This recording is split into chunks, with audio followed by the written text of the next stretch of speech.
കൂട്ടുകാരെ,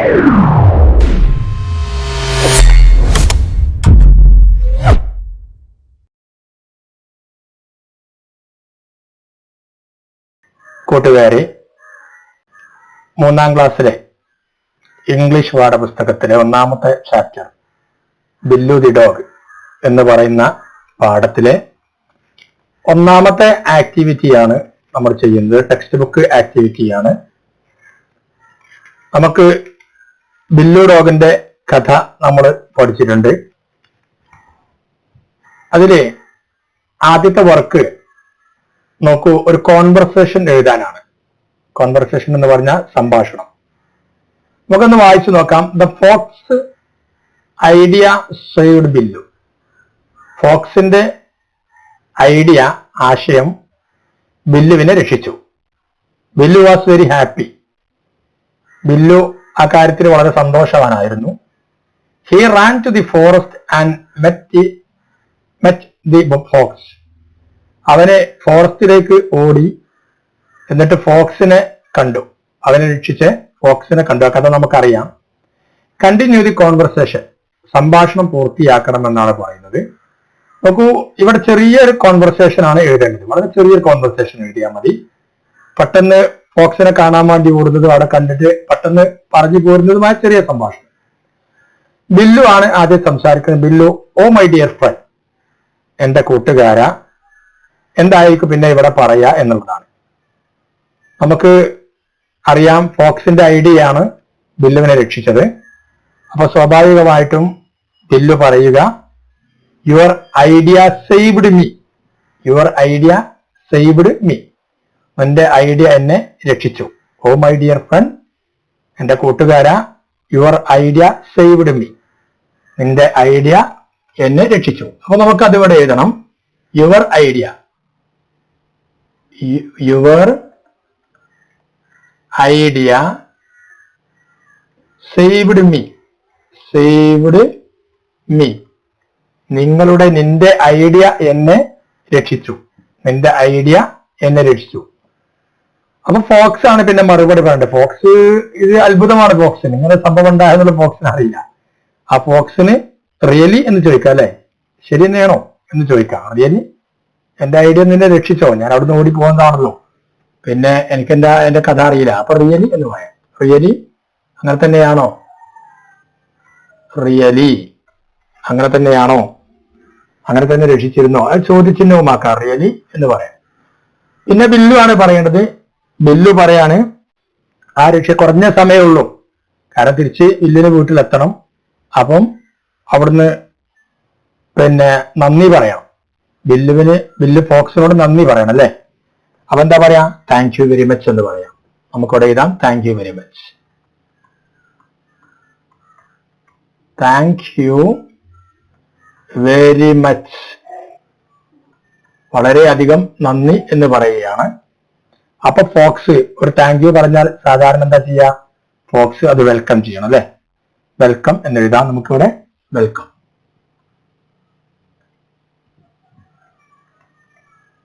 വെൽക്കം. അപ്പൊ നോക്കൂ, conversation. Billu, oh my dear friend, your idea saved me. Fox, really. Billu, thank you very much. Fox, welcome. അങ്ങനെ ചെറിയ ഒരു കോൺവെർസേഷൻ ആണ് ഇവിടെ എഴുതേണ്ടത്. അങ്ങനെ എഴുതിക്കൊണ്ട് നമുക്ക് 1ാമത്തെ ഈ വർക്ക് പൂർത്തിയാക്കാൻ സാധിക്കും. ഇനി നമ്മൾ പറയുന്നത് ആക്ടിവിറ്റി 2 ആണ്. ബില്ലു ദി ഡോഗിലെ activity 2. Billu served his master from the time he was a pup. The young one of a dog is called a pup or puppy. Complete the table given below suitably എന്നാണ് പറയുന്നത്. Billu served his master from the time he was a പപ്പ്.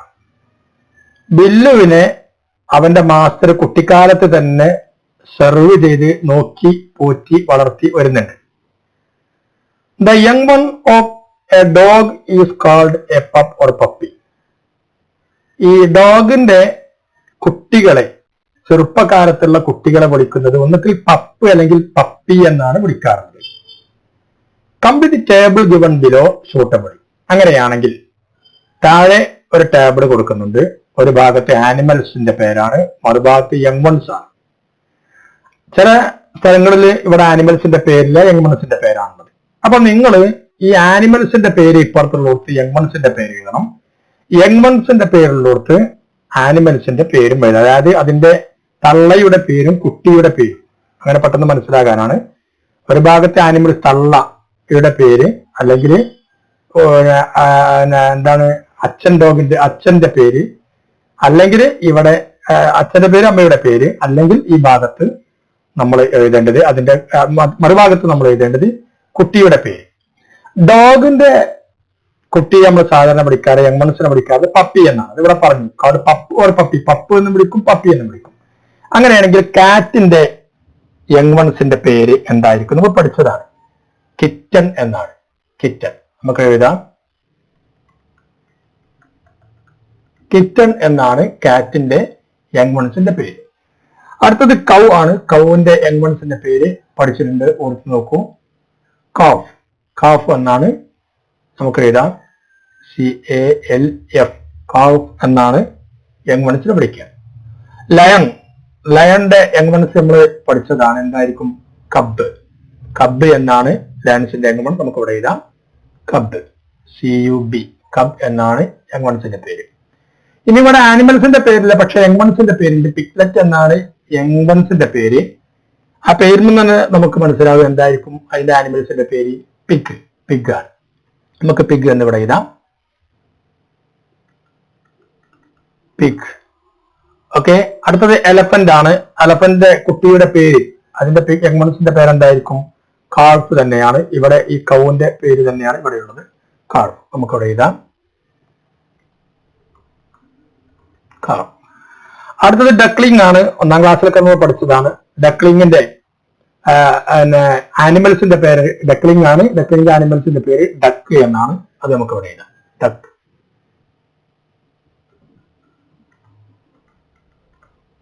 DUCK, duck. അടുത്തത് horse ആണ്. ഹോഴ്സിന്റെ young വൺസിന്റെ പേര് fall എന്നാണ്, fall, FOL ആണ്, fall. അടുത്ത lamp ആണ്. ലാമ്പിന്റെ ആനിമലിന്റെ പേര് ഷീപ്പ് എന്നാണ്, ഷീപ്പ്, ഷീപ്പ്, ലാമ്പ്, ഷീപ്പ്. അപ്പൊ നമുക്ക് ഇവിടെ എഴുതാം ഷീപ്പ്, ഷീപ്പ്. അടുത്തത് ഹെന്നാണ്. ഹെന്നിന്റെ യങ് വൺസിന്റെ പേര് ചിക്ക് എന്നാണ്, ചിക്ക് എന്ന് ഇവിടെ എഴുതാം, ചിക്ക്. Next tiger. ടൈഗറിന്റെ യങ് വൺസിന്റെ പേര് കബ്, കബ് എന്നാണ് ടൈഗറിന്റെ യങ് വൺസിന്റെ പേര്. നമുക്ക് എഴുതാം കബ്. അപ്പൊ ഒരു ഭാഗത്ത് ആനിമൽസിന്റെ പേര്, അതിന്റെ കുട്ടികളുടെ യങ് വൺസിന്റെ പേരാണ് മറുഭാഗത്തുള്ളത്. കൂട്ടുകാരിത് നന്നായി വായിച്ച് പഠിക്കുക, വേറെ പേപ്പറിൽ എഴുതി പഠിക്കുകയും ചെയ്യുക. അങ്ങനെ നമുക്ക് ഈ 2ാമത്തെ ആക്ടിവിറ്റിയും ഇവിടെ അവസാനിപ്പിക്കാം. ഇനി നമ്മൾ നോക്കുന്നത് ആക്ടിവിറ്റി 3 ആണ്. 3ാമത്തെ ടെക്സ്റ്റ് ബുക്ക് പ്രവർത്തനമാണ്. നോക്കൂ, ഇവിടെ ഏതാനും ചിത്രങ്ങളും കൊടുത്തിട്ടുണ്ട്. ഒരു ഭാഗത്ത് ജീവികളുടെ ചിത്രങ്ങളാണ്, മറുഭാഗത്ത് ഏതാനും കൂടുകളുടെ ചിത്രങ്ങളാണ്. നമുക്കൊന്ന് വായിച്ചു നോക്കാം. The farmer and his family lived in a small house. The farmer made a kennel for Billu. Where do the following animals and birds live? Match the animals with their homes by drawing connecting lines. എന്നാണ് കൊടുത്തിട്ടുള്ളത്. കൂട്ടുകാർക്ക് മനസ്സിലായിട്ടുണ്ടാകും. അതിന് മലയാളം പറയാം. The farmer and his family lived in a small house. ഫാർമറും അവരുടെ ഫാമിലിയും താമസിച്ചിരുന്നത് ഒരു ചെറിയ വീട്ടിലായിരുന്നു. ആ ഫാർമർ താമസിച്ചിരുന്നത് അതിന്റെ ഫാമിലി, ഭാര്യയും മക്കളൊക്കെ താമസിച്ചത് വീട്ടിലായിരുന്നു. ഫാർമർക്ക് താമസിക്കാനുള്ളത് വീടാണ്. The farmer made a kennel for Billu. ബില്ലുവിന് വേണ്ടി ഫാർമർ ഒരു കെന്നൽ ഉണ്ടാക്കി. കെന്നൽ എന്ന് പറഞ്ഞാൽ ഡോഗ് താമസിക്കുന്ന കൂടിന് പറയുന്ന പേരാണ് കെന്നൽ. അപ്പൊ ബില്ലുവിന്റെ താമസ സ്ഥലം കെന്നലാണ്. Where the following animals and birds live. താഴെയുള്ള പക്ഷികളും മൃഗങ്ങളുമൊക്കെ എവിടെയാണ് താമസിക്കുക? Match the animals with their homes by drawing connecting lines. ഈ ജീവികളെ താഴെയുള്ള ഈ കൂടുമായിട്ട് നിങ്ങൾ അവരുടെ താമസ സ്ഥലവുമായിട്ട് ലൈന് വരച്ച് യോജിപ്പിക്കണം. അതാണ് പറയുന്നത്. ഇവിടെയാണ് ജീവികളുള്ളത്. ഇത് ഡോഗാണ്, ഇത് പിഗാണ്, ഹെന്നാണ്, കൗ ആണ്, ഹോയ്സ. അവരുടെ താമസ സ്ഥലത്തിന്റെ പേര് ഇവിടെ എഴുതിയിട്ടുണ്ട്. കൂപ്പ്, ഷെഡ്, കെന്നൽ, സ്റ്റേബിൾ, സ്റ്റേ. ഇതാണ് ഇവരുടെ താമസ സ്ഥലത്തിന്റെ പേര്. നമുക്ക് ആദ്യം ഡോഗാണ്. ഡോഗിന്റെ താമസ സ്ഥലം നമ്മൾ നേരത്തെ പഠിച്ചിട്ടുണ്ട്. ഡോഗ് ബില്ലുവിന്റെ താമസ സ്ഥലം എവിടെയായിരിക്കും? കെന്നലായിരിക്കും. അപ്പൊ കെന്നലിലേക്ക് നമുക്ക് ഒരു ലൈന് വരക്കാം. ആദ്യം ഡോഗിന്റെ ഈ ഭാഗത്ത് നിന്നും കെന്നലിലേക്ക് ഇങ്ങനെ വരച്ച് ചേർക്കുക. ഇപ്പം ഡോഗ് താമസിക്കുന്നത് കെന്നലിലാണ്. അടുത്തത് പിഗാണ്. പിഗിന്റെ താമസ സ്ഥലം അല്ല അതിന്റെ കൂട് എന്ന് പറഞ്ഞ് സ്റ്റേ ആണ്. ഈ സ്റ്റേയിലേക്ക് വരച്ച് ചേർക്കണം. ആ പിഗിൽ നിന്ന് നമുക്ക് ഇങ്ങനെ സ്റ്റേയിലേക്ക് വരച്ച് ചേർക്കാം. ഇവിടെയാണ് പിഗ് താമസിക്കുന്നത്. അടുത്ത ഹെന്നാണ്.